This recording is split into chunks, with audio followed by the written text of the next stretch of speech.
årevis der har han styret de politiske debatter her på kanalen, og i aften der gør han det igen med en helt speciel særudsendelse på DR2. Velkommen, Clement Kjersgaard. Ja, tak. Hvad går det ud på? Jamen, der er jo sket det, kan man sige, at det har været den mest dramatiske weekend i dansk politik, så længe nogen kan huske. I fredags, der vælger regeringen til alles overraskelse at indgå, eller de flestes overraskelse, må man hellere sige, at indgå et forlig om en skattereform med de borgerlige partier snarere end Enhedslisten, og så har vi i virkeligheden set konsekvenserne af det siden i fredags. Og det, der er sket fredag, lørdag, søndag, i går, i dag, det er, at nu har alle satset. Regeringen satser ved at sige, i stedet for at lave det her med Johan Schmidt Nielsen, så laver vi det med det blå. De blå satser ved at sige, om i stedet for at spille fornærmet og ikke ville snakke med nogen, så indgår vi et forlig med regeringen, som vi egentlig gerne vil vælte. Så satser Enhedslisten ved at gå ud meget offensivt og kritisere regeringen, og så satser regeringen så ved at gå ud offensivt og kritisere Enhedslisten tilbage. Så vi har simpelthen set i løbet af de sidste 3-4 dage, at der er blevet satset fra alle sider, og så må man jo afbryde sin sommerferie og gøre noget ved det, kan man sige. Hvor er det godt, du gør det, og hvad er det så, du gør ved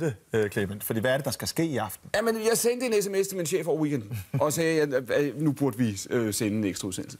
Og hvis jeg skal være helt ærlig... Og når du sender en sms, så gør din chef det, som nej, fordi hvis jeg skal være aldeles ærlig her, så kan man helt ærligt, jeg har opfordret til mange ekstra udsendelser over årene. Der skal ikke ret meget til i virkeligheden, før jeg siger, hey, vi har brug for at lave en ekstra udsendelse. Men denne gang, der er det altså helt indlysende, at det er det, der skal til. Så i aften, repræsentanter, vi har fået lov at låne jeres studie, inviteret alle partierne ind. Vi har fået 60 minutter på DR2, så vi sender umiddelbart efter TV-avisen på date, altså fra 21.30 til 22.30, og så taler vi om, hvad denne her skattereform betyder for danskerne, og hvad den betyder for dansk politik. Så siden du altså sendte denne her sms i går til din chef og sagde, skal vi ikke have en særudsendelse, og så fik du den tilbage.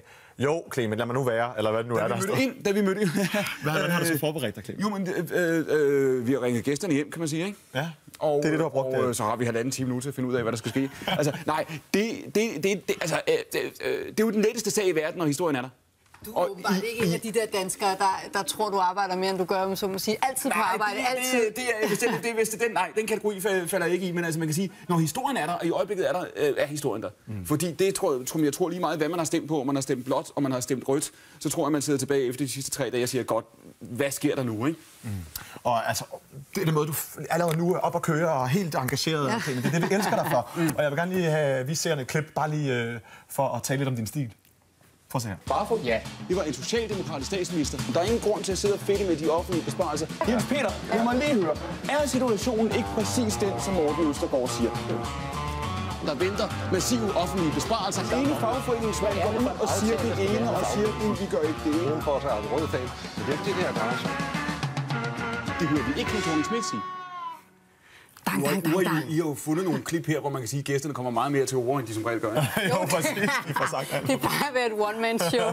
Hvor meget af det, Clement, har du egentlig skrevet ned og sådan slavisk planlagt på forhånd, og hvor meget er det sådan... Vores manuskript til debatten plejer at sige en gang, jeres kort her, ikke? Til interviewet her, der er et kort til interviewet. Vores manuskript til en normal udgave af debatten, det er omkring 3-4 gange så langt, ikke længere.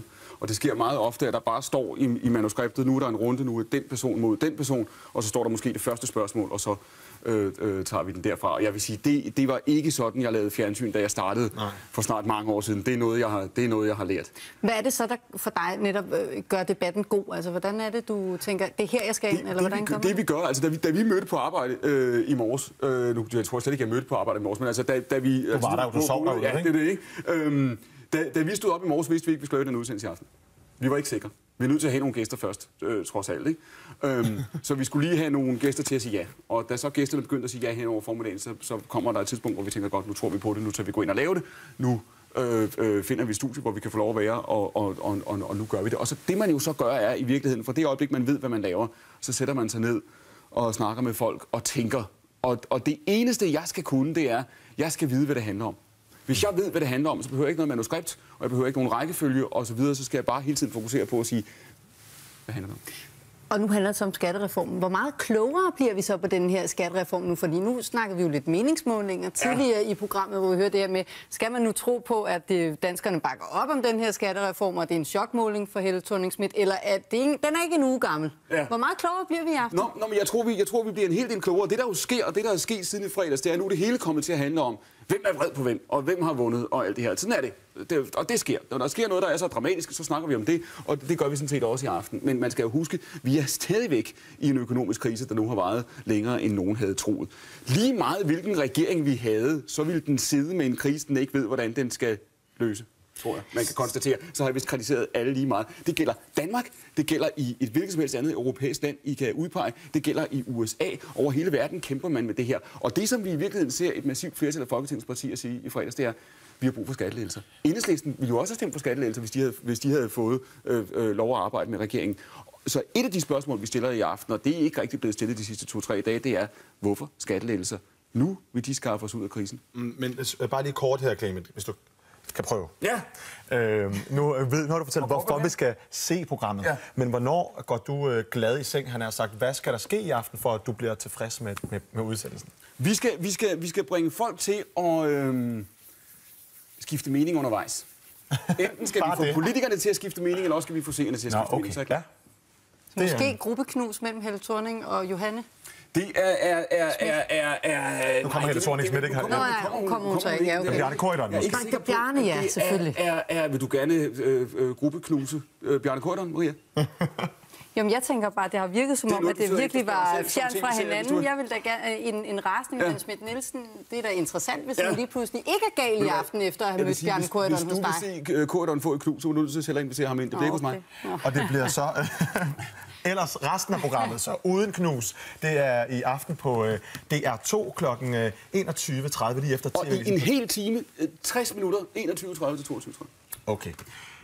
Og så tak skal du have. Der er sket noget andet her i dag for 20 år siden.